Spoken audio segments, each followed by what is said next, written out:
If you'll open up your Bibles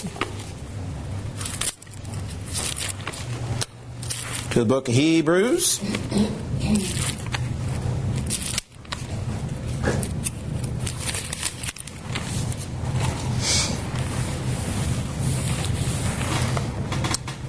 We talked last week in chapter 7. This chapter is all about Jesus and the priesthood and Melchizedek, and how Melchizedek's priesthood was far greater than the Levitical priesthood, and all that means to us. Well, we got down, we'll go back to verse 15 for a minute of the 7th chapter, and it says, "And it is yet far more evident, if, in the likeness of Melchizedek, there arises another priest who has come, not according to the law of a fleshly commandment, but according to the power of an endless life." And we mentioned briefly last week how he is talking about Jesus, who is coming in the likeness of Melchizedek. And we talked about how Jesus was like Melchizedek. You know, Jesus was not of the Levitical priesthood. He was not a priest after Aaron. His was an entirely different priesthood. He was not an ancestor of those people. So he was more like Melchizedek than he was a Levitical priest. So he did not come according to the law of a fleshly commandment. He did not come according to the law of Moses. His was far, far different. So because of that, because there was a change of priesthood, and this is a really the critical point I think he's getting to here, that he's going to focus on in the next chapter or two. Because there's a new high priest, there had to be a new law as well. So when the Levitical priesthood ended, that law ended because they officiated over that law. Well, that law was gone now. And by the time Hebrews is written, that law had been gone for probably 40 years. So it was done with, and it was over. God in the Old Testament had said that, in talking about Jesus, "You're a priest forever according to the order of Melchizedek." That's Psalms 110 verse 4. So it was prophesied even that Jesus would be a priest like Melchizedek. Not like the Levitical priest at all. So he moves on and says, "For on the one hand," verse 18, "there's an annulling of the former commandment because of its weakness and unprofitableness. For the law made nothing perfect or complete. On the other hand, there is the bringing in of a better hope through which we draw near to God." All right. There's an annulling of the former commandment. There is a doing away with. It wasn't destroyed like God took a hammer and hit it into pieces. It was annulled. It had run its course. It fulfilled its obligations, its promises, but it was never put in place to bring forgiveness by itself. The only way you could have forgiveness under the law of Moses was based upon what Jesus was going to do on the cross years ahead. And later on, I think it's in the 9th chapter, he talks about Jesus' blood. When he shed it, went back and took care of those sins under the first covenant. So, he says, on one hand, there's this annulling of the former commandment. There's a doing away of the law of Moses, of the first one, because of its weakness and unprofitableness. Now, he also has said the law was holy and good and blameless. It wasn't the law's fault. It was because the people couldn't keep the law perfectly. If they could have kept the law perfectly, then they could have been forgiven. But they couldn't keep it perfectly. So in that sense, he says it is weak and unprofitable because it couldn't bring about complete forgiveness of sins. And of course, that's the point that he's really driving home, is this new covenant is better. It has a new high priest who is better. So everything is better with the new covenant. He says there's the bringing in of a better hope. A better hope. So we can draw near to God in ways that the people during the law of Moses could never do. In other words, they had priests that made sacrifices for them. They had the high priest who went in once a year to atone for the whole nation's sins. We can go directly to God in ways they could not. So we have a better covenant, and we have a better high priest. We have a better hope. Everything is better that we have. Everything we have is better. One of the things that sets the new covenant apart from the old. Under the old covenant, the priest, especially the high priest, could not also be king. Matter of fact, there was a king who took upon himself to do some priestly activities and was punished for it. So the priesthood and the king, they could never be the same. But that's not true of Jesus. Let's go back and read Zechariah chapter 6. Zechariah 6.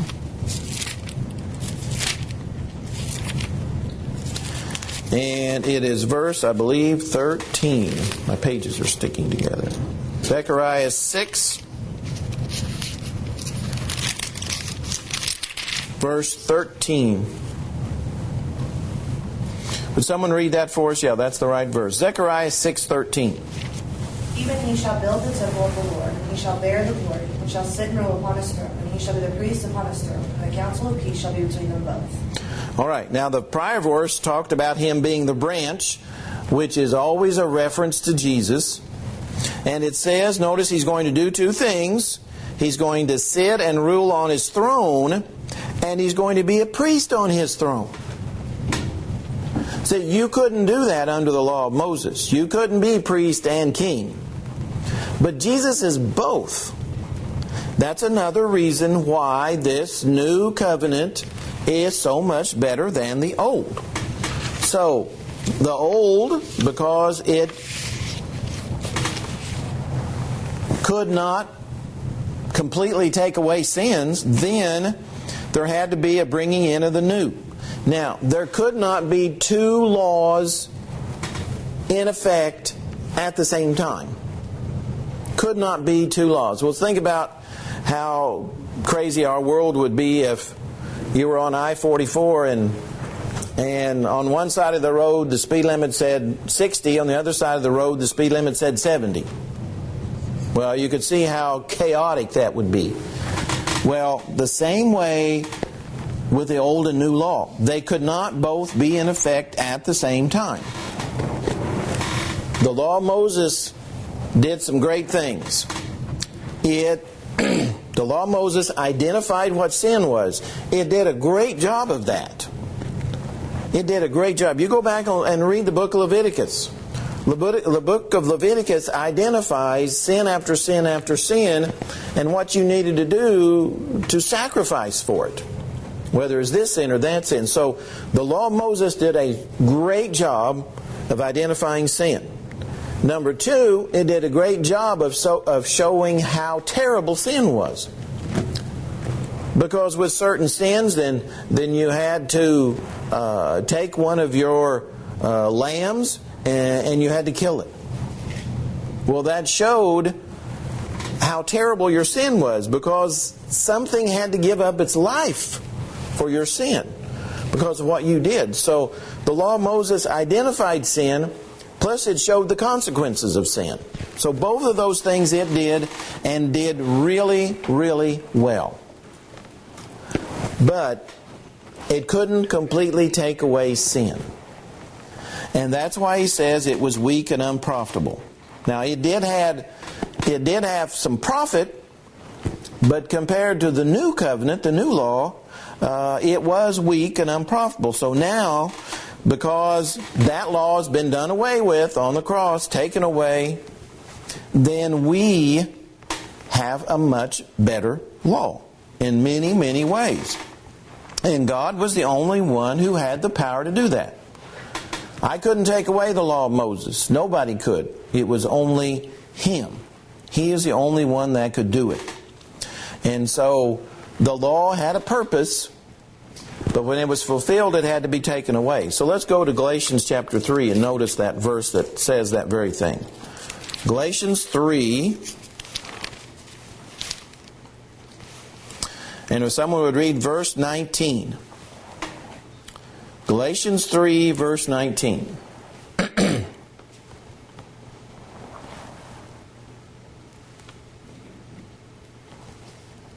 Wherefore then serveth the law. It was added because of transgressions, so the seed should come to whom the promise was made. And it was ordained by angels in the hand of a mediator. Okay, so what purpose does the law serve? It was added because of transgressions. And notice, until. See, there was a time limit on it. Until the seed should come to whom the promise was made. So, when Christ came, when He died on the cross, He did away with that law. Because its purpose had been fulfilled. There wasn't any need for it anymore. There was now a need for a new one, a better one. He says it was added because of transgressions. So, God never intended for the Mosaic law to remain forever. He never had that intention. It was only going to be for a short period of time. Okay, well, going on now to verse 20.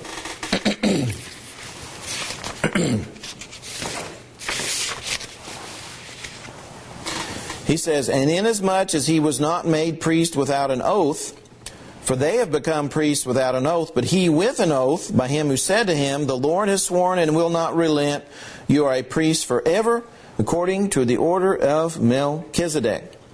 Again, he quotes from Psalms 110, verse 4, again. In other words, Christ, Him coming in as priest was very, very different than the priests of the Old Testament. They were made priests without an oath. All right? The priest in the Levitical system, they were made priests without an oath. But not Jesus. He was made a priest with an oath. And that oath was there in Psalms 110 verse 4. The Lord has sworn and will not relent. So God Himself made an oath that Jesus would be a priest forever according to the order of Melchizedek. So His appointment as high priest was extremely different than any of the others. And because God affirmed it, and then on top of that He affirmed it with an oath, there was nothing that could ever change it. In other words, till the end of time, Jesus is going to be a priest after the order of Melchizedek. And no one or no group of people has any power to change it. So Jesus' high priesthood is greatly different, greatly better than anyone else. And it says, by so much more, Jesus has become a surety of a better covenant. A surety, a guarantee of a better covenant. So, the entire life that Jesus lived was perfect, was sinless. So, Jesus was so much better at being a high priest than the ones in the Old Testament. All of those ones in the Old Testament sinned and they had to make sacrifices for themselves. But not Jesus. Jesus never said the wrong thing, did the wrong thing, went to the wrong place. He always did exactly what He should have done. So, He is so much better a guarantee to us of a better covenant. For that very reason. So, He is always going to be our high priest. No one's going to take His place. No one could possibly be any better than Him. So God has sworn that Jesus is always going to be our high priest, different than the Levitical priest, and we can be confident that He's always going to be our high priest? Because He lived a sinless life, a perfect life, and He is and was our perfect high priest. So it just shows how great He is as our high priest. Well, he continues that comparison in the next two verses. Also there were many priests, because they were prevented by death from continuing. See, under the Old Testament, a priest would serve, and then he died, and then another person would serve, and then he would die. Not so with Christ. Christ is serving as our high priest, and He's not going to die. No one's going to replace Him. So again, it's totally different. It's totally different. Jesus is never going to leave His office as high priest because of death. The other ones did. Aaron died. All the others died. But not Christ. He's going to be our high priest forever. It says, but He, because He continues forever, has an unchangeable priesthood. Unchangeable. So, and this is I think this is a really important point. Because He is our high priest forever, and it's unchangeable, so is His law. His law is unchangeable. The priesthood goes along with the law goes along with the priesthood. So His priesthood doesn't change, so the law doesn't change. Neither one. So all of these religions that claim that they've had extra revelations since the first century, Jesus is saying they're wrong. They're teaching things that are false. Because the law He had in the first century is unchangeable. Nobody can come along and change it regardless of what kind of revelations and dreams and visions they claim to have had. He says it is unchangeable. So He says, therefore, so based upon what He has just said, He, referring to Christ, is also able to save to the uttermost. Completely. Completely save those who come to God through Him, since He always lives to make intercession for them. So, no sin is too dark. No sin is too terrible. No sin is too horrible. It doesn't make any difference what the sin is. It doesn't make any difference how many sins there are. He is able to save people completely, to the uttermost. As long as they come to God through Him. See, there is no other way for someone to have their sins completely forgiven unless they come through Him. Nobody else is able to do that. So, regardless of what people say, there is one way to God, there's one way to heaven, there's one way to salvation, He says, and that's through Christ. You cannot go any other way. He is the one that makes intercession for us. In other words, He is the one that stands between us and God. He's the one that is able to cleanse our sins, to justify us, to sanctify us, to redeem us. All of those things. No one else can do it. No one else. So He is able to save everybody, regardless of their background, as long as they come to Him as He has specified.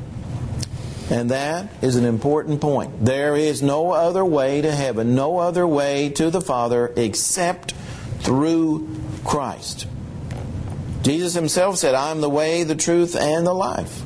No one comes to the Father except by me. Jesus said it. The Hebrews writer reinforces it and reiterates it. There's only one way. And he says in verse 26, this is the reason why. For such a high priest was fitting for us. Then he describes Jesus as the high priest. Jesus is holy, harmless or innocent, undefiled, separate from sinners, and has become higher than the heavens. See, you could not say that about the Old Testament priest. They were not like that. Christ was perfectly fitted for what we needed. What He did for us was exactly what we needed. He was to provide for us just what we needed in every way. He's infinitely pure and holy, completely innocent in that sense. He is completely righteous. He has no sin. He has no evil. He has no corruptness. He's totally separate from sinners in the sense of He is not in any way a sinner, nor did He ever sin in any way. So He's completely holy. He's higher than the heavens. The Bible says He's descended, or He's ascended far up into the heavens, Ephesians chapter 4. So, on top of that, He does not need daily, as those high priests, to offer up sacrifices. First for His own sins and then for the people's. For this He did once for all when He offered up Himself. This is another reason that completely separates Him from the Levitical priests. The Levitical priests had to offer sacrifices for themselves because they sinned. So they had to offer sacrifices for themselves before they could offer sacrifices for the people. Not so with Him. All they had to do was offer Himself on the cross for all people one time, and that was sufficient. So when you think about the millions and millions and millions of sacrifices that were made during those 1600 years that the law of Moses was in effect, millions and millions, probably billions of sacrifices, they were not as powerful as the one sacrifice of Jesus on the cross. That's what He's saying. All of those countless sacrifices, blood sacrifices, were not sufficient to take away sin. But His one death on the cross, the shedding of His blood one time, was all it took. That's how powerful it was. So that's why He is such a great high priest and so much better than any of the other high priests. And it says, for this He did once for all. Once for all. And that's what the word in the original language means. It only took once for all time. That was it. Once for all time to take care of, for it to be sufficient for all people for all time. Now go back 3,000 years to when the law of Moses was in effect. When you sinned a certain sin, you would have to take a lamb out of your flock and take it to the high priest and have its throat slit and killed. That was for one sin. One sin. Jesus' sacrifice was for all the sins that was ever committed or will be committed for every individual. That, again, the song we sing, there's power in the blood. That's how much power was in His blood. It's an amazing thought. It's an overwhelming thought, really. It's overwhelming. And then he finishes the chapter, for the law, talking about the law of Moses, appoints as high priests men who have weakness. Just like Aaron and all the other high priests, they had weaknesses. They weren't perfect. They weren't holy. They weren't innocent. They sinned. But the word of the oath, which came after the law, appoints the Son who has been perfected forever. The word of the oath. This came after. In other words, Psalms 110 verse 4 that we read came after. And it says, Jesus was appointed the Son who has been perfected forever. Jesus does not need to go back and sacrifice again. He does not need to go back and shed His blood again. One time was sufficient for all of eternity. And there is never any need for Him to do that again. It says He was appointed and He's been perfected forever. In other words, that sacrifice was complete and whole. There was no need for any other. In other words, that was a vital part of God's plan for our redemption. Jesus never had to do it more than once.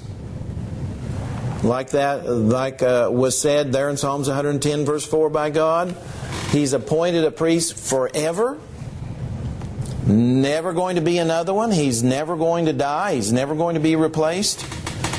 And what He has done has perfected God's plan of redemption for all time.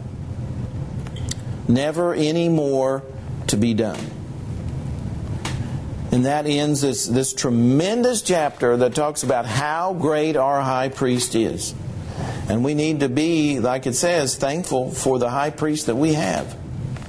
Our high priest never said anything wrong or sinful, never did anything wrong or sinful, fulfilled the old law, did exactly what God wanted him to do every single time. So it's an amazing chapter when we get into it, because it should cause us to be very, very thankful for the time in which we live.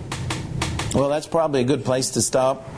We've only got 5 minutes left anyway, so Lord willing, we will get into chapter 8 next week, which talks about the new covenant, and again, why it is so much better than the old.